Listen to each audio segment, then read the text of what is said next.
Estamos viendo. Sí.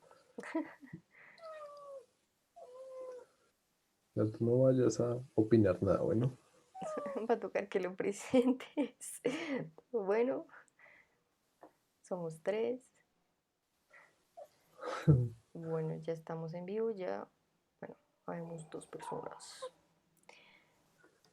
Entonces, esperemos que lleguen más personas. Le gusta subirse ahí porque le gusta también jugar con el callo, míralo. Y me da besitos. Oh, nos toca que presente al gato porque así no se va a poder. Él se llama Otoniel, tiene 4 meses y hace poquito lo adoptamos. Entonces está ahí como en proceso, como te estaba diciendo, de prueba. Hay que esperar que se comporte bien. Es el primer gato que tengo. Siempre había querido tener un gato. Y no esperaba que llegara, o sea, como que llegó como de la nada. De sorpresa. Lo trajeron de Huila, Hmm. lo rescataron de una calle y unos amigos de mis papás lo trajeron. A mi mamá no le gustó la idea porque se iba a comer las matas, porque no sé qué, pero ahora es como que la que más juega con él. Así pasa, así pasa. Mi mamá era igual. Mi mamá era como, no quiero ese gato. Ahora es como, ¿cómo está el gatico? Sí, es más chistoso. Sí, es que uno no puede evitar como enamorarse de ellos. Ay, son hermosos. Y me parece súper interesante la lengua que tienen, porque es rasposa. Sí. Entonces, cuando comen, como súper extraño, después te acostumbras, pero como, ¿qué estás haciendo? Súper, súper Las interesante. personas que están entrando es como, estamos teniendo una conversación sobre el gato de Daniel, por si acaso. Bien. Bueno, esperemos por ahí que yo siempre digo esperemos 5 minutos y la verdad nunca espero 5 minutos, pero esperemos un poco que llegue más gente, aunque quién sabe cómo ya salieron a vacaciones. Y empezamos con la entrevista. Bueno, es como al que más corazones le han mandado, entonces bien ahí. Ok.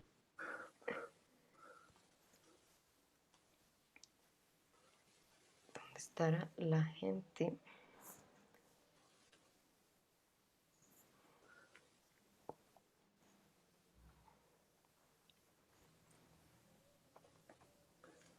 ¿Cuántas? Ya van varias entrevistas, ¿no?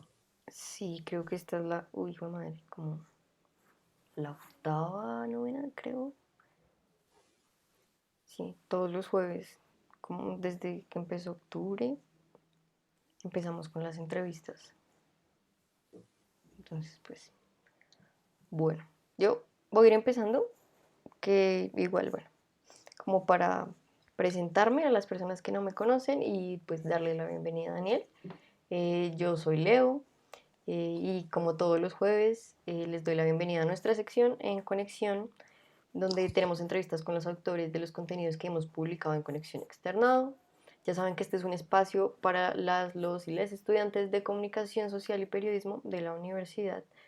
Eh, si quieren publicar, si quieren estar en una entrevista como esta, pueden escribir a externadoconexión@gmail.com y ahí podemos pues hablar, charlar. O me pueden escribir por interno y también podemos hablar sobre eso. Hoy estamos en conexión con Daniel Camargo, el creador del cortometraje Top 19 y Mi Media Naranja. También tiene otros trabajos por ahí audiovisuales y de fotografía muy lindos que pueden ir a ver. Bueno, bienvenido Daniel y muchas gracias por aceptar la invitación. No, gracias a ti, Leo, y a Conexión, ¿no? Por abrir este espacio. Algo nuevo y que está pegando chévere. A mí me ha gustado. Hoy estamos con Daniel y con su gato también, entonces somos tres aquí en esta entrevista, por si lo ven por ahí. Bueno, yo quisiera empezar esta entrevista preguntándote un poco sobre tu vida, sobre ti, qué andas haciendo, en qué semestre vas. Sí. Bueno, yo estoy en sexto semestre. Como te estaba diciendo antes, metí mitad de matrícula al inicio. Este siguiente semestre que viene meteré lo que me falta de sexto porque digamos que en séptimo uno ve audiovisual 2 documental, ¿no? Entonces, pues es como mi tema, es lo que yo quiero hacer como con todas las ganas del mundo, con todas las intenciones, ¿sí? Como que eh, los documentales y las ideas siempre, siempre están ahí, ¿no? Como presentes en mi vida, ¿no? Entonces, así lo tenga que hacer para la universidad, ¿no? Yo pienso como buscar un tema chévere, que pegue fuerte y pues hacerlo, ¿no? Y ahorita eh, pues habiendo terminado la universidad, estoy aquí dedicado como al gato, ¿saben? y en otros proyectos también. El más cercano es bueno, yo ahorita también he estado trabajando en un fotolibro sobre el estallido social que se dio desde el año pasado. Y las pocas fotografías que también he tomado este año, porque el año pasado sí asistía a casi que la mayoría de las movilizaciones. Este año ha sido difícil por obvias razones, pero he estado como organizando, ¿no? Haciendo pues la narrativa y estoy como próximo a terminarlo. El profesor Gabriel, que es como el maestro, ¿sí? Como el señor de la fotografía, me ha estado ayudando. ¡Quieto! Y, y yo pienso pues hacer un par de exposiciones, bueno, hacer una exposición con un par de fotos en el Mamerfest, que pues de paso les cuento, es un festival para mamertos y mamertas que se va a hacer en el Pushkin, en Mandolinas. Los que no conocen, pues es ahí abajo. Uno baja por la 12 por la universidad y se mete por Mandolinas, ahí queda el Pushkin. Y ahí se va a hacer del 4 al 6, entonces he estado preparando eso. Ok, bueno, creo que haces bastantes cosas por fuera de la universidad y eso es una gran cosa, en verdad. Bueno, a los que nos están viendo les doy las gracias por unirse a este live, a esta entrevista. Recuerden que encuentran el link de los trabajos de TOC 19 y de Mi Media Naranja y el fotolibro y otras cosas que ha hecho Daniel en el último post del perfil de Instagram. Ustedes le dan like y van automáticamente a un nuevo formato que se empezó a utilizar en Conexión, que es como el nombre, ¿no? Entonces sale tu nombre con los trabajos que has publicado en Conexión. Entonces ahí van a encontrar el de Daniel. Bueno, les invito a que pregunten o manden corazoncitos, aunque ya están mandando un montón de corazoncitos, fans, tienes muchos fans, Daniel. Y bueno, ahora La fa- sí, la, ahora sí quiero empezar con las preguntas y ya un poco más hacia los cortometrajes. La primera es, ¿de dónde y cómo surgió la idea para Top 19? Bueno, yo, pues como te dije, siempre me pienso como esos últimos trabajos para audiovisual, porque como que yo entré siempre con esas intenciones. El tema, sí, como el tema de Top 19 nace muy espontáneamente porque me sorprende. Después de un viaje que tuve en Cartagena para conocer el FIXI, me sorprendió uno, la pandemia, y dos, la muerte de mi abuelita paterna. Sí, entonces fue una muerte que sacudió un poco a la familia por parte de papá es relativamente pequeña, pero fue una muerte que nos afectó mucho, ¿no? Entonces a mí me interesó mucho como esa figura pues, del abuelo, porque yo lo vi al siguiente día después de que la abuelita murió y lo vi como devastado, ¿sabes? Como que estaba súper deprimido, hay una foto, de hecho hice un par de fotos también de él como en esos días del duelo, porque como la cuarentena había iniciado y ya todos estábamos como muy eh, como afectados por el tema de la pandemia, pues entonces tocó cuidarlo mientras pues nos acomodábamos a eso. Entonces conviví bastante con el abuelo al inicio, ¿no? Y pensé que por ese lado tenía que hacer el cortometraje porque aunque en audiovisual uno que digamos que la propuesta es una propuesta de ficción, yo que me jala como mucho el documental, ¿no? O el realismo también, tenía que de todas maneras hacer algo como por ese lado, ¿no? Entonces, tú puedes ver el cortometraje y fácilmente puedes pensar que es un documental, ¿no? Tiene como, creo que ese es como el estilo. Eso me gustó bastante. Pero es como eso, ¿no? O sea, el, el- la respuesta que tuvo el abuelo y la familia en general y acompañarlo, ¿no? Finalmente, pues ese era como el objetivo y así es como nace la idea. Es muy, o sea, el ejercicio fue muy interesante porque el abuelo es todo lo que, es todo lo opuesto a lo que se mostró en el cortometraje, ¿no? Entonces en el cortometraje tú ves a un abuelo que tiene una pequeña obsesión como con la limpieza, con las figuras religiosas. El tema de la religión es muy importante también porque ha sido transversal a mi vida, ¿no? Yo vengo de una familia tradicional, un poco conservadora, religiosa, católica, y, y siempre desde chiquito pues me han inculcado esos valores religiosos, los cuales hoy en día pues no comparto. Entonces a mí siempre me gusta como retratar esas cosas, aunque, y pues claro, con todo el respeto que se merecen, ¿no? Entonces, como eso, es como el contexto, ¿no? Si yo estoy como rodeado como de esas figuras, o sea, sí, como que no fue difícil hacerse la dirección de arte, fue bastante fácil y pues el abuelo también, como ahí bastante eh, dispuesto, ¿no? A colaborarme. Eso te iba a preguntar porque, bueno, no tenía idea, no tenía ni idea lo del duelo, entonces grabar un duelo yo creo que es aún más complicado, más complejo. No sé cuál fue la reacción de tu abuelo, o sea, cómo fue eso, cómo que lo grabaras con la cámara.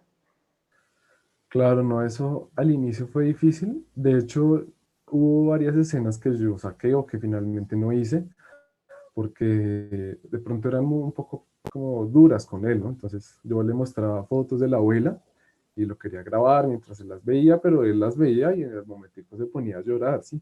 Entonces yo no lo quería como poner como en ese escenario tan difícil para él y para uno también, ¿no? Entonces es como, no lo quería convertir en eso. Finalmente, el mensaje de la abuela, ¿no? Como el duelo, es algo como que es muy implícito en el cortometraje, ¿no? O sea, no es como que básicamente ahí diga como, y la abuela se murió. Eso, bueno, lo digo al final, pero ya como a manera de, sí, como para una pequeña mención, ¿no? Para conmemorarle. Pero eso pasó, yo le mostraba las fotografías y quieto. El gato me salta y me sale, me saca de la conferencia. Eh, no, no, no. Entonces, entonces fue difícil, ¿no? Para él, ¿no? Y también para uno, ¿no? Entonces, de hecho, igual hay un par de fotografías de la abuela al inicio del cortometraje, entonces, Sí. como hay elementos un poco implícitos, pero ahí está como el mensaje y a la familia le gustó, o sea, fue algo como bonito. A mí un segundo lo voy a sacar porque Ok. Bueno, detuvimos la entrevista porque el gato de Daniel está muy inquieto porque está muy chiquito. ya lo saqué, pobrecito. Ahorita empieza a maullar, seguro. De pronto, no, pues se va y juega con cualquier cosa. Bueno, y quería, ¿tú le mostraste el cortometraje a él finalmente, a don José? Sí, se lo mostré, pero, pero es que siento que como que después de todo eso él adquirió como un poco de demencia, creo yo. Entonces él hoy en día ni siquiera reconoce a la abuela en las fotografías, ¿sabes? Como que yo otra cosa que hice fue imprimir una foto grande, enmarcarla, una foto de las dos abuelas, de la abuela materna y la abuela paterna, que es la que falleció, y la imprimí, una foto hermosa, y se la mostré, y como que no sabía como quién era la señora. No sé si a veces se hace el loco, eso a mi papá, por ejemplo, le molesta mucho que él no reconozca a la abuela, pero uno tiene que entender que el abuelo tiene 91 años, y él es una persona longeva. Entonces, a pesar de eso, el abuelo es, o sea, es todo un personaje porque él dice que quiere vivir como más de 100 años, que quiere comprarse un taxi. Él es una persona que piensa como mucho en el dinero, ¿sabes? Todo el tiempo quiere estar invirtiendo y eso mismo lo hace muy tacaño, ¿no? Entonces, como que el abuelo es como todo lo que no se muestra en ese cortometraje, ¿no? Entonces, todo el mundo decía, tan tierno ese abuelito, tan bonito, cosa, y no, si supieran, ¿no? Es como, sobre todo por el tema de la limpieza, ¿no? Él ahorita viviendo, pues claro, ya no está con nosotros en la casa de él pues, queda unas pocas cuadras, pero él quería irse solo, no quería estar allá en su casa, pero obviamente él no se sabe cuidar, él no sabe cocinar, entonces hay una señora que le ayuda y él como que no la deja hacer nada, sino la deja ni limpiar el baño, entonces tú lo vas a visitar y como que huele un poquito mal, entonces ya está entrando como en esos hábitos que uno tiene, digamos, como que entender obviamente por la edad y atender, ¿no? O sea, digamos que uno se puede estresar, como pegarse veras estresadas como por el abuelo, y es que el abuelo y el abuelo y el abuelo, pero el abuelo es un ser humano que tiene 91 años y que sí, hay que tener un poco de empatía con él.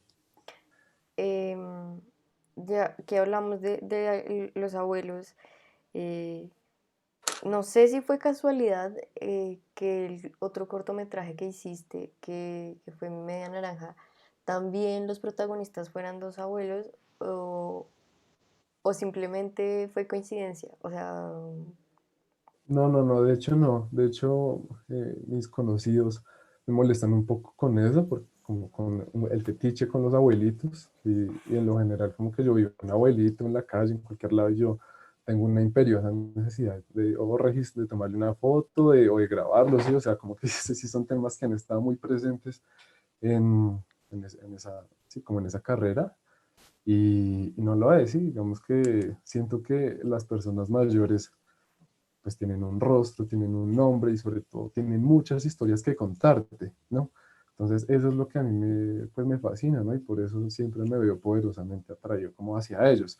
Es como un viejito, ¿no? Como que sí, no es tampoco como abordarlos como groseramente, respetuosamente, sino como que los respeto bastante, ¿sabes? También tengo, o sea, lo mismo como con mi abuelita materna. De hecho, si se quiere, yo aprendí a grabar gracias a ella, a mi abuelita materna. Ella, pues yo tengo familia en Nariño, en un municipio que se llama Huesaco, al norte de Nariño, en el corregimiento de Santa María. Ahí vive mi abuelita materna y cuando yo empecé con todo este tema de la fotografía y el video, entonces yo como que era a tomarle solo fotos a ella, a grabarla a ella y a hacerle un pequeño documental. Y de hecho hay un canal de YouTube, como uno de los primeros videos es ese, como la historia de la abuela, como dije, la vida en el campo, sí, pero sí lo grabé hace un par de añitos y esos temas como que me fueron interesando bastante, ¿no? Uno también se deja contagiar de los temas. además no es común encontrar pues entre los jóvenes alguien que elija ese tema, ¿sabes? Siempre van más como a la vanguardia y en ese caso me parece muy bello el que tengas ese tema como principal, porque además es como darle la importancia que no se le da a los abuelos, sobre todo en Colombia, ¿no? Claro. Un país donde olvida a sus abuelos y pues olvida sus raíces prácticamente, que es algo súper feo, pero bueno, menos mal tú haces como ese Entonces, registro. Me parece lindo que hagas ese registro.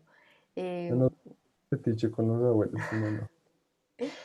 De hecho, el cortometraje de Top 19 también se destaca por eso, ¿no? Por ser como una, sí, como, sí, por como darle esa mirada hacia los abuelos durante la cuarentena, ¿no? También se trata como de eso, ¿no?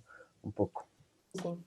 Em, Ahora quisiera hablar de mi media naranja y es saber cómo llegaste a esa pareja de abuelos, cómo llegaste a esa historia. Bueno, eso fue también, de hecho, casualmente ambas historias se tratan sobre abuelos y ambas historias llegaron a mí espontáneamente, ¿no?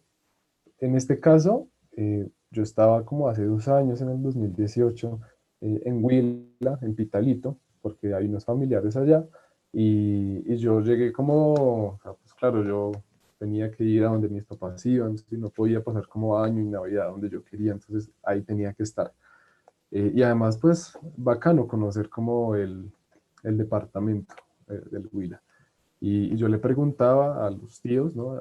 A la casa en la que nos quedamos, que como que me hablaran un poquito como de Pitalito, ¿no? O de los personajes que había. ¿Sí? Se trata sobre todo como de las personas, ¿sí? Porque las personas pues representan eso, ¿no? Y a través de las personas pues conocemos a los territorios. Entonces era como que los temas inicialmente son las personas, ¿no?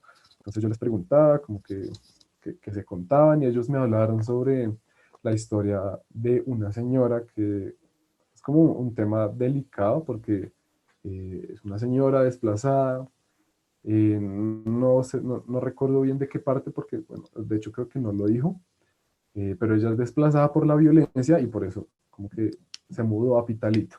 Entonces, la historia inicial era esa. Entonces, yo iba a conocerla, a conocer su familia, tiene 6 hijos y tiene un esposo que está en la cárcel porque tuvo un accidente en la vía, un accidente, entonces él mató a una persona y está en la cárcel. Entonces, como que yo estaba muy interesado por esa historia y de camino a la casa de la señora había una casa con pues, estos dos abuelitos y ellos son amigos de los tíos, de los familiares. Entonces, como que fuimos como de pasada, como para echar chisme con los vecinos. Y no, y me parecieron unos abuelitos adorables, ¿no? Como también, como, sí, como rescatar todo eso. Y yo dije que también tenía que grabarlos a ellos, y entonces al siguiente día volví.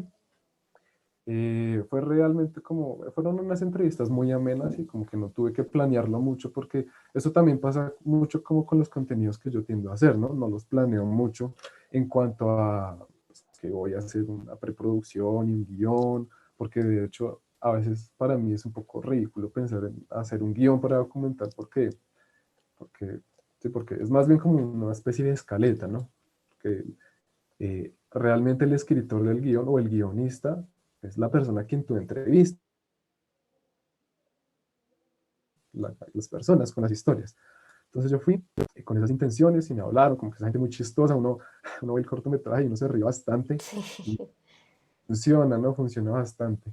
¿No? Y súper bonito porque finalmente fue algo que también era para ellos, ¿no? Algo que yo siempre digo y es que los contenidos que yo hago no son para mí, sino para las otras personas, ¿no? Así sea como para, o reconocimiento, porque es un bonito recuerdo para la familia, ¿sí? Pero se trata de eso, ¿no? De hacer un documental de impacto, y el documental de impacto es eso, ¿no? Es generar un impacto positivo en las personas y no como ir a manosear el pueblo y yo tuve mi reconocimiento, ¿no? Entonces se trata para eso. Yo soy las personas a quienes grabo. Ok. Pues bueno, o sea, digamos que me quedo sin palabras, pero realmente es porque es lindo encontrar este tipo de personas, encontrarte a ti que tengan este pensamiento tan humano, ¿no? Como de la cámara, sí, es verdad que muchas veces sucede, se usa a los personajes como, sí, podría decirse que se manosean y luego ya se deja ahí todo el tema y solo gana el crédito la persona que grabó y ya se acaba ahí. Es muy bello como esa conexión como tan humana que hay, el no solo grabar, sino grabar con ese pensamiento, con esa idea detrás. Bueno, las personas que nos están viendo, les recuerdo que para ver los contenidos de Daniel, vayan al último post de Instagram de Conexión Externado, van al link in bio y ahí pueden encontrar el link que los lleva a ver estos dos cortometrajes, mini documentales, diría yo, y también los otros trabajos que ha hecho Daniel. Bueno, ahora sí quiero hablar un poco más sobre ti, conocer un poco sobre tu amor por lo audiovisual y la fotografía. ¿Cómo nace este? Pues yo diría que realmente hace muchos años, ¿sabes? Eh, pues como cualquiera, ¿no? Inicié tomando las fotografías con el celular de mi papá, pues con mi celular, después conseguí una cámara y siempre me atraído como registrar lo real, ¿sabes? Como, y bueno, nuevamente, como los viejitos, ¿sí? Tomando fotos a viejitos, como que llevo también como mucho tiempo. Entonces, los temas han ido apareciendo a lo largo de los años, unos se han hecho más fuertes que otros porque hay un periodo corto, digamos que de mi vida en el que yo empiezo a fotografiar personas como más como por modelaje, ¿sí? Como para que la gente suba sus fotos a sus redes sociales y eso está chévere, ¿no? O a eso que se le conoce como un bebé, un fotógrafo BBC, de bodas, bautizos y comuniones. Entonces, eso sirve para pues tener como un poco de ingresos, ¿no? Porque al inicio pues hay que aceptar que el mundo de la fotografía y el cine en general es caro, ¿no? Si tú quieres convertirte en un realizador. Eh, bueno, eso ya es como, esa es otra discusión, pero finalmente necesitas dinero para comprar una cámara. Entonces, empecé también como por ese lado, pero digamos que ese enfoque ya como que desapareció porque, como tú dijiste, me fui interesando rápidamente por los temas humanísticos, ¿no? Sobre todo cuando empecé a estudiar comunicación social, aprendí, de hecho, a tomar fotos autodidácticamente, entonces yo aprendí a tomar fotos en YouTube, ni siquiera. Veía un montón de documentales, tengo un montón de filmmakers que me enseñaron bastante también en este otro aspecto, ¿no? En grabar, en aprender a grabar, y las cosas las fui aprendiendo paralelamente, ¿no? Y siento que uno puede como nutrirse como de ambas cosas, entonces sí es importante eso. Eso, digamos, en cuanto a lo técnico, pues siempre como la práctica estuvo presente. Salir a la calle a tomar fotos es como, o sea, si yo quisiera hacer algo para mi cumpleaños, yo como que iría a hacer eso. Llévenme, no sé, a la séptima, a un lugar donde haya gente, que sea en la calle, a tomar fotos y a grabar a la gente. O sea, a mí me genera, o sea, como, sí, como que me apasiona mucho y me motiva bastante, ¿no? Por eso finalmente yo termino haciendo como estas cosas por cuenta propia, ¿no? Porque quiero hacerlo, porque me motiva, porque me mueve, ¿no? Me mueve el piso. Entonces, tomar las fotos en la calle es un ejercicio bien interesante porque uno, bueno, obviamente tú vas aprendiendo con los años, aprendes que, pues la calle es así, ¿no? La calle es rápida, entonces tú tienes que captar ese instante decisivo, como decía Cartier-Bresson, que es uno de los fotoperiodistas más importantes como del siglo XX y uno de los referentes también más grandes que tengo. Y bueno, hay el clásico, ¿no? Entonces es como eso. Por otro lado, digamos que eso es algo que sí aprendí bueno, aprendí muchas cosas del profesor Gabriel, pero también a diferenciar lo de el reportaje y el documental, ¿no? Entonces el reportaje es eso que te digo, ¿no? Es algo rápido y se quiere, es como si tú miraras a través de una ventana. En el documental tú miras a través de un espejo, tú lo acomodas, tú decides como qué enfoque le quieres dar. Sí, obviamente en el reportaje tú puedes darle tu enfoque, pero es un poco diferente, ¿no? Entonces esas cosas también han estado muy presentes porque pues ya en los años de universidad yo me involucré mucho, digamos, como con el tema de las protestas, ¿no? Entonces yo salí a tomar las fotos y claro, como pues a mí me encanta tomar fotos de la gente en la calle, pues una protesta es el mejor escenario para mí, ¿no? Obviamente después fui entendiendo como muchas cosas y uno como fotógrafo de manifestaciones, uno tiene que entender que hay unos riesgos, que a ti la policía te puede lastimar, matar en cualquier momento, entonces uno va como aprendiendo, ¿no? Esas cosas y a entender también tu papel como fotógrafo o fotógrafa en la protesta, ¿no? Entonces, más allá de ser un simple más fotoreportero, tú vas también, porque tú también crees como en porque tú tienes unas causas, ¿no? Y tú las compartes, ¿no? Y tú empatizas, por lo tanto, con la gente que está allá y eso se hace, digamos que eso te facilita el registro, ¿no? Gráfico. Entonces, eso también es bonito, ¿no? Como ser un manifestante más, ¿no? Pero tu papel en este caso va a ser el de registrar los momentos y dar cuenta de lo que está pasando, ¿no? Dar cuenta de la realidad, que es súper importante, ¿no? Tú puedes ver que hay un montón de fotógrafos y fotógrafas en las manifestaciones y uno dice como que yo, ¿para qué voy a estar ahí parado si ya como que hay mucha gente ya dando cuenta de esa realidad? Pero lo importante es que lo hagas tú, ¿no? O sea, si tú no lo has hecho, pues entonces, pues hazlo, ¿no? Entonces anímate. Y todo eso pues me ha animado, ¿no?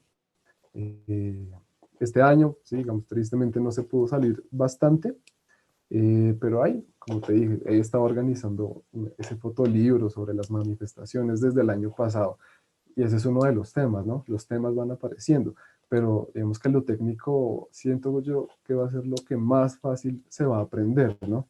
Entonces tú lo aprendes en YouTube, lo aprendes rápidamente, o sea, realmente aprender a tomar fotos no es difícil, ¿no? Como entender el triángulo de, pues el diafragma, de, ¿sí? La velocidad y el ISO no es difícil. Lo difícil es saber cómo abordar a las personas, cómo, digamos, fotografiar lo que a ti te interesa, ¿no? O sea, la fotografía tiene un lenguaje propio, hay que reconocerle por aquello, ¿no? Hay que valorar el lenguaje de la fotografía y sobre todo hay que llegar a entenderlo, ¿no? Y hay que saber cómo comunicarlo, ¿sí? O sea, comunicar algo a través de una fotografía, como es difícil, aunque la gente diga que una fotografía dice más que 1000 palabras, ¿no? Eso es lo que dice.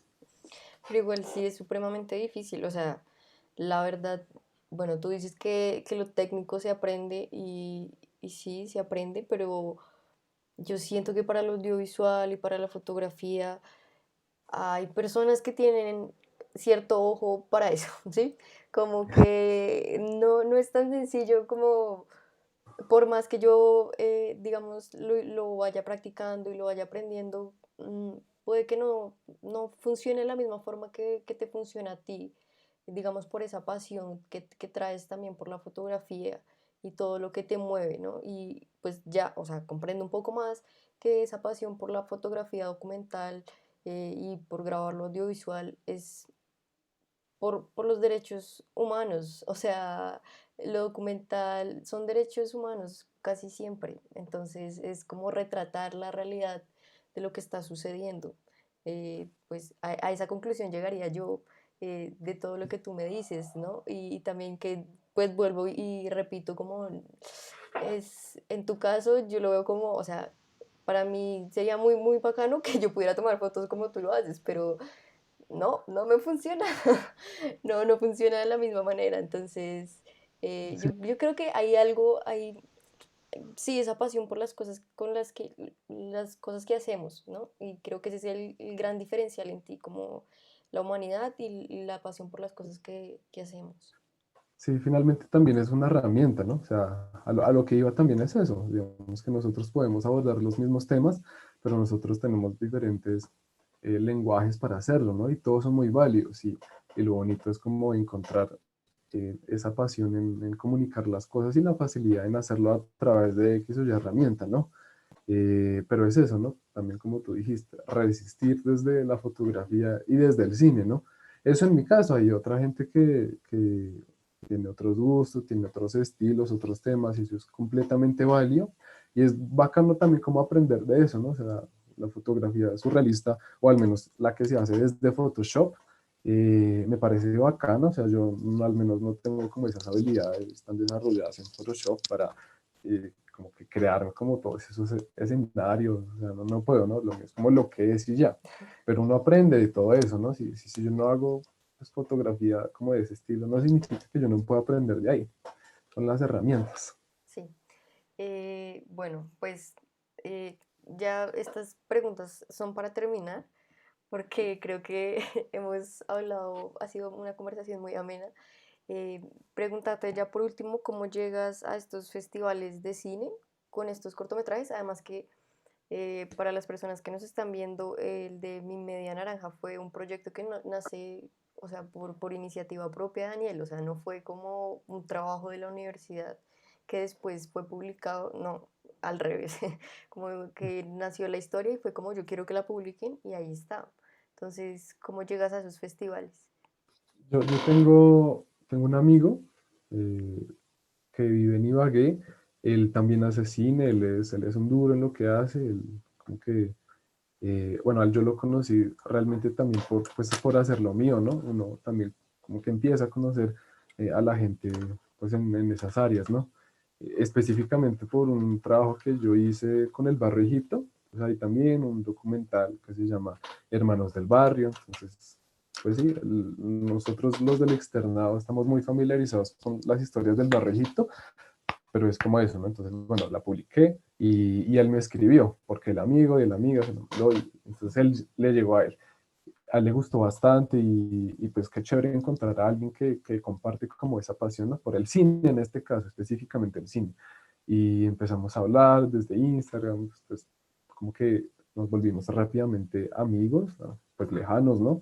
Y él vive en Ibagué, yo lo he visto una vez, porque una vez fui a ayudarle con un trabajo que él quería hacer, entonces yo hice la parte de fotografía, porque él tenía un proyecto, entonces él, o sea, lo chévere de él se llama Sergio, lo chévere de Sergio es que él planea mucho sus trabajos, ¿no? Entonces, pues a diferencia mía, él se dedica mucho al guión y es muy pulido con eso me parece cero, sobre todo porque los trabajos de él son más de ficción, ¿no? Entonces, los cortometrajes que obviamente, bueno, son de ficción, entonces, por eso.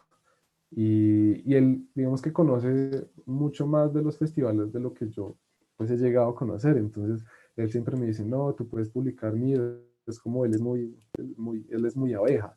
A veces siento que yo me quedo como muy dormido como en eso, es como, pero él afortunadamente me ayudaba, me dice, parce, este video le quedó severo, ¿por qué no lo manda a este festival?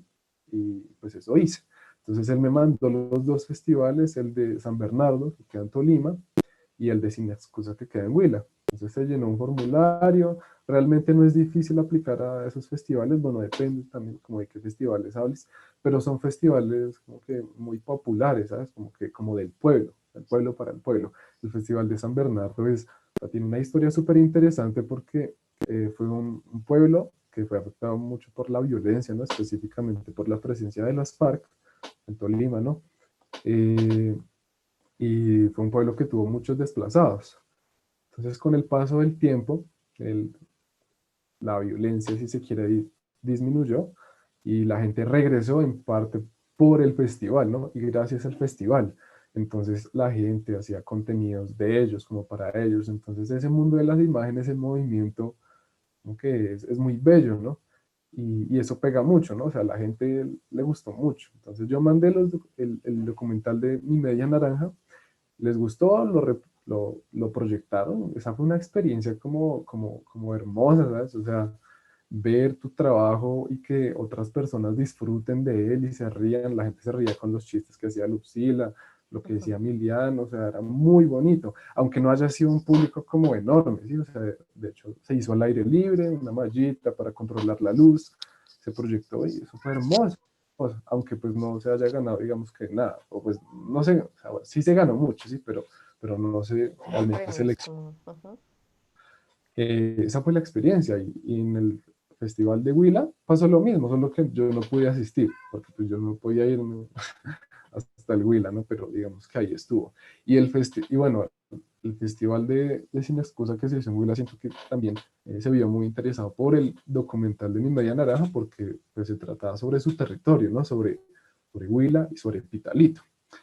Y además que, olvidaba decirlo, ese documental le gustó mucho a la familia y sirvió mucho como para ese recuerdo o esa memoria específicamente de Emiliano, o si se quiere de ellos dos como pareja y como familia, porque Emiliano creo que al siguiente año murió. Él murió como a inicios del año del 2019 y la familia ahí tenía como el recuerdo, ¿no? De Emiliano.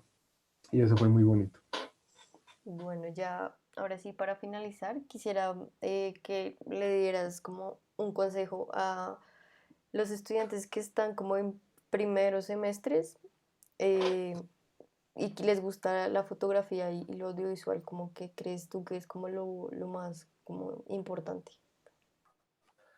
Yo siento que, he dicho desde un inicio, es importante que dejemos que las personas se dejen contagiar por los temas, ¿no? Son, digamos que consejos que yo he tomado como con el tiempo y que como lo digo y son muy, y reitero mucho en eso, los he aprendido de como que el único maestro en fotografía que he tenido, que es el profesor Gabriel Rojas, ¿no? De nuestra facultad, y él a mí me decía eso, ¿sabes? Como que me deje contagiar por los temas. Entonces, hay que ir como que tranquilos con eso, ¿no? Y como dije, o sea, uno finalmente, en cuanto al aspecto técnico, uno puede ir mejorando poco a poco, pero lo importante es tú qué haces con eso, ¿no? Tú qué haces con ese manejo de la cámara, tú qué haces con esas imágenes, ¿no? ¿Qué historias quieres contar? Eso me parece fundamental, ¿no? Y poco a poco, pues uno va a ir mejorando como, y finalmente tú vas a adquirir más equipos, pero lo importante es eso. ¿Tú qué quieres hacer con tus historias y qué impacto quieres tener en las personas, ¿no? Tenemos que también dejar de, sí, como desaprender esas intenciones mercantilistas, como sobre las personas y las historias que, que no funcionan, ¿sí? O sea, no te aportan nada como a ti, ¿no? Y no te hacen crecer como un verdadero profesional.